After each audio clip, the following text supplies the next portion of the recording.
शब्द मुरली बाप दादा मधुबन। मीठे बच्चे, विचार सागर मंथन करने की आदत डालो।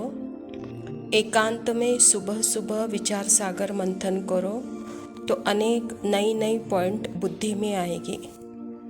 स्वयं परमपिता परमात्मा शिव बाबा प्रजापिता ब्रह्मा के तन में आकर के यह ईश्वर विश्वविद्यालय की स्थापना की है और परमात्मा पिता खुद कहते हैं कि बच्चे अगर बुद्धि में अच्छी नई नई पॉइंट्स चाहिए तो सुबह सुबह उठ कर के एकांत में इस ज्ञान का विचार सागर मंथन करो।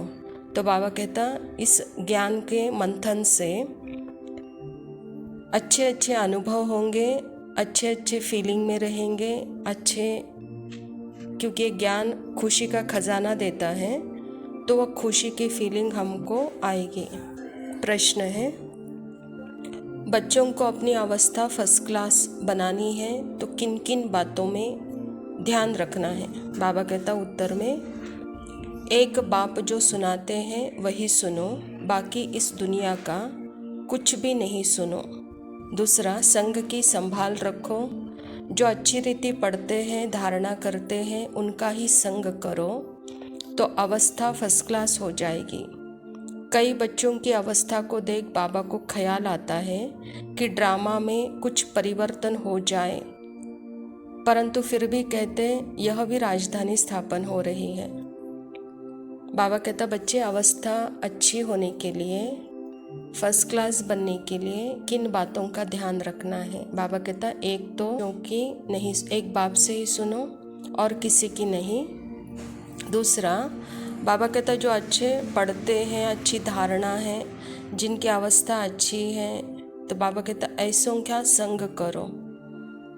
फिर भी बाबा कहता बच्चे ड्रामा तो परिवर्तनशील है, यहाँ राजधानी स्थापन हो रही है। कहता है बाप धारणा के लिए मुख्य सार है, एक बाप जो सुनाते व पढ़ाते हैं वही सुनो व पढ़ो, बाकी कुछ भी पढ़ने सुनने की दरकार नहीं। संग की बहुत संभाल रखो, सवेरे सवेरे एकांत में बैठ विचार सागर मंथन करो। स्वयं परमात्मा इस समय धरा पर आकर हम बच्चों को सर्वश्रेष्ठ ज्ञान, जो कि हमको लक्ष्मी नारायण जैसा बनाता है, तो ऐसा ज्ञान हमको सुनना है और पढ़ना है। बच्चे और भी कुछ पढ़ने और सुनने की ज़रूरत नहीं है और अपनी संग की बहुत संभाल करो।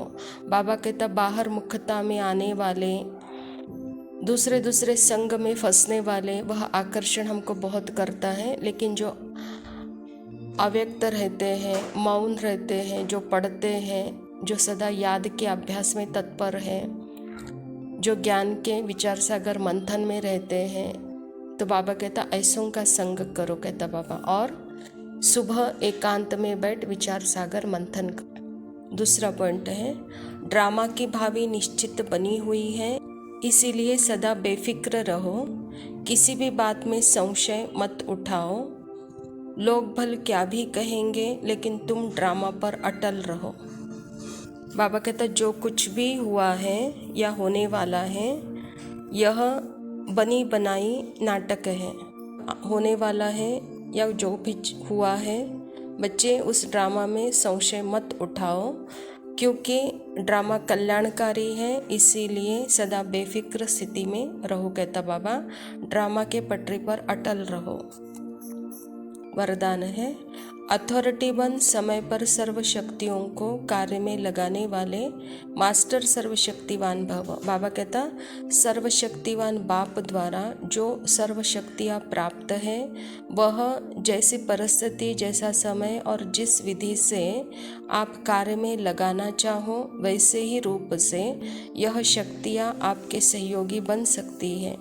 इन शक्तियों को व प्रभु वरदान को जिस रूप में चाहो वह रूप धारण कर सकती है। अभी शीतलता का रूप, अभी जलाने का रूप। सिर्फ समय पर कार्य लगाने की अथॉरिटी बनो। यह सर्व शक्तियाँ तो आप मास्टर सर्वशक्तिवान की सेवाधार। बाबा कहता बच्चे आप अथॉरिटी बनो।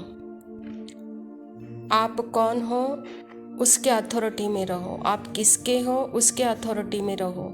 अधिकारी का अनुभव करो। जब अथॉरिटी और अधिकार का अनुभव करेंगे तो जैसे यह सर्व शक्तियाँ, परमात्मा का वरदान, यह जैसे कि आपके सामने एक दासी की तरह आपके लिए सहयोगी बन जाएगी। कहता जिस समय जो रूप है वह शक्ति आपके सामने सहयोगी होकर आपके सामने आएगी। कहता बाबा सिर्फ अपने स्मृति स्वरूप अथॉरिटी को मत भूलो। स्लोगन है स्व परिवर्तन व विश्व कल्याण के कार्य में जहाँ हिम्मत है वहाँ सफलता हुई पड़ी है।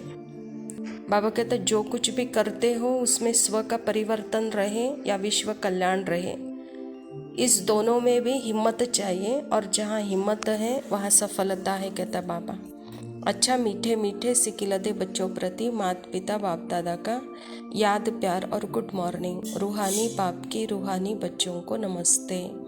हम रूहानी बच्चों की रूहानी बाप दादा को याद प्यार और नमस्ते। लव यू बाबा। शुक्रिया। ओम शांति।